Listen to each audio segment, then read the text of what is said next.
Everyone welcome back to my channel. కొబ్బరి పొడి, కొబ్బరి కారం పొడి ప్రిపరేషన్ చూడండి. స్టవ్ ఆన్ చేసి ప్యాన్ పెట్టి ఎండు కొబ్బరిని పీసెస్ చేసి సిమ్లోనే లైట్ గోల్డెన్ బ్రౌన్ వచ్చే వరకు ఫ్రై చేయాలి.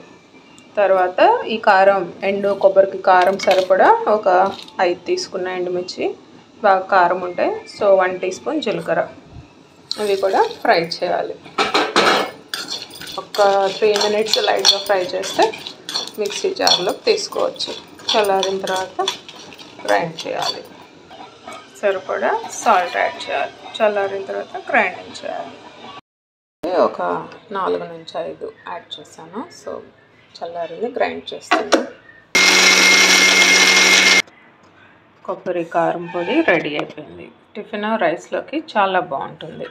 ఏమన్నా ఫ్రై ఐటమ్స్ చేసినప్పుడు 1 స్పూన్ యాడ్ చేస్తే కొబ్బరి వెల్లుల్లి ఫ్లేవరు స్పైసీగా చాలా టేస్టీగా ఉంటుంది.